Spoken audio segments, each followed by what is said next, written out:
Now, for the big news of the day, we've got two gentlemen based in London that will give us their perspective on the news of the Bundesliga training and also planning on playing games May 2nd, May 3rd. Tariq Panja joins us from New York Times. Tariq, thanks for joining us. And John Champion joins us as well. Tariq, I'll start with you. Big article in the New York Times today. You spoke with the Bundesliga CEO. How confident did he sound with this plan of action? I was surprised, to be honest with you, how confident he actually sounded. But again, researching the article, it was a surprise to me that there were that many German teams already training. To put that into context, they're not training as teams as they normally do. They're in groups. But still, Germany is a country with is a federation of regions, and it seems all of Germany's regions had allowed these teams to at least start training. That was the first surprise. And as far as Christian Seifert was concerned, that's a sign that the progression, the line of where they need to get to is quite advanced. It's going to be football, but a different type of football. No supporters. This is going to be games that he said could start in early May, which again surprised me. With all the noises out of UEFA and out of England, etc., we're talking about July and August. But this is next month, very early next month. And finishing before the end of June, when some of these other leagues may not have even restarted. Yeah, Tariq, it caught me by surprise, especially that early part of May. John, I want to throw it to you. No surprise to me, though, that Jose Mourinho, tongue-in-cheek a little bit, is in the news, but he's in the news for the wrong reasons. Yeah, when isn't he in the news, Taylor, either for good reason or bad? But on this occasion, he's decided to try and coax the best out of the club's record signing, Tanguy Ndombele, by taking him for an impromptu training session at an area called Hadley Common, which is just to the north of the city of London. And unsurprisingly, partly because he was wearing his full Spurs training kit, which is a fairly dashing shade of purple, he was spotted and pictures were taken and appeared on social media. And now the story is quite widespread. And he's been forced, Mourinho, to issue a fairly humbling apology. But it almost defies belief that he tried to get away with this in the first place, because he must have known that someone was going to see him. And the benefits of any one-to-one session coaxing the best out of Ndombele are far outweighed by the negative publicity attached to his actions, because hitherto he's actually been seen as a fairly responsible figure. He was out helping communities dealing with the early stages of the coronavirus epidemic. And this, sadly, has rather undone all that good PR work. Couldn't agree more, John. Tariq, I'd love to go back to you, because I thought the most intriguing part of your piece in the New York Times is the impact this is going to have on the transfer market. Explain that. Yeah, Mr. Seifert, the Bundesliga CEO, he's of the view that the transfer market will, at least in the short run, totally collapse. There is no market as far as he's concerned, with a caveat that he suggested, and these are the only the few real gems, the players that everyone wants, handful, there may be a market for those. And the reason is interesting. On one hand, you have a cash flow situation. This is a stoppage we haven't seen since World War II. And that's not really a fair comparison either. Football today, the commercial behemoth that it is nothing like it was in the 1930s and 40s. The billions of dollars have seized up essentially now, and clubs are worried. And it's also, he said, perhaps a wake-up call for clubs in the sense the market has always been going up. Now the tide has gone away. You can see who's wearing trousers. The issue is fear as well. So people are going to be wanting to save money for a rainy day. So it's not only the transfer market, you're looking at player salaries as well. I'm not sure we're going to be seeing continued uplift in that, maybe not even the same values at all for a while. And the issue with the pandemic as well, with the coronavirus itself, wherever we're all on this call, on these new applications, we're not going outside.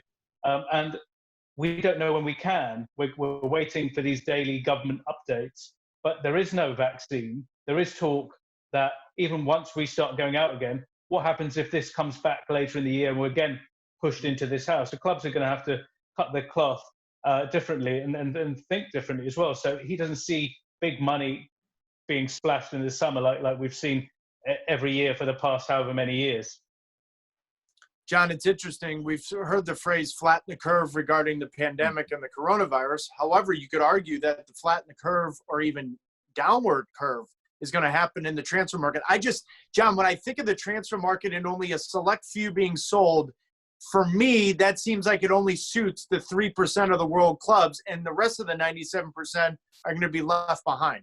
Yeah, that I think pretty much. If you're looking at super clubs and super players, so Jadon Sancho, for example, very marketable at the moment, of huge value still in even what would be a very depressed transfer market. And the stories about him going to Manchester United, for example, won't go away. He's been linked with other big clubs. And I think there's every chance that deals like that go through. But if you're a middle-of-the-road Premier League club or lower half Bundesliga, I don't see you undertaking any sort of transfer activity. I mean, the only things you're going to do are to get a few players out and off your wage bill if you can, and also possibly not to re-sign some of those coming to the end of their contracts that you might have given an extra year to, because you just don't want to be carrying that financial liability. So I think for the first time in living memory, it's going to be a bad time to be a professional footballer's agent this summer. Tariq, how close do you think the rest of the Western Europe and even the sporting world in general is following the Bundesliga and how they proceed? I think they're going to be following it extremely closely. Of course, the path of the virus is different in different countries, but also it's the mechanism, the process of doing something that we've never seen, of bringing a game back from a pause that hasn't happened before, getting players fit, getting them on the field, and televising matches around the world without stadiums. Christian Seifert told me each game, which would require the players, the physios, the attendant staff, plus the broadcasting operations, they estimate that they will require 240 different people to be at each of these stadiums. That's quite a complicated process, and one that is going to be going on during a global pandemic. The interesting thing, again, is these CEOs, they're not working in isolation. There have been talks with the European Leagues Group, which is the umbrella body for a number of top leagues. These guys are on their Zoom calls, WhatsApp calls, whatever way they can communicate with each other, and they've been doing that quite regularly to have a kind of a harmonized approach to dealing with issues. This dates back to the big potential fight with the clubs, ECA and UEFA, over the future of the Champions League. But again, these forums, these bonds that they've built, are extremely important at times like this.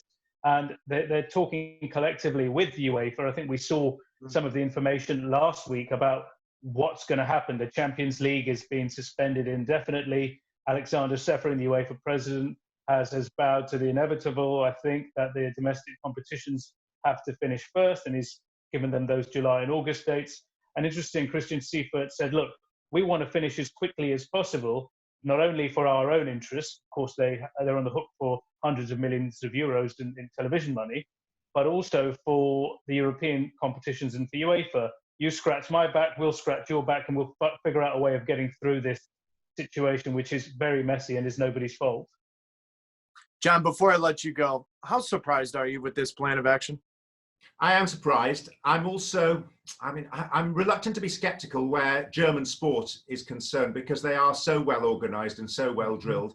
And also, it is a nation. It's no surprise that they're 2 months ahead of the UK and Italy and Spain in terms of dealing with this pandemic and starting to emerge from it now, because theirs is a society in which orders are given by the federal government and they are obeyed. There's no questioning of stay-at-home orders there, and they've benefited from that.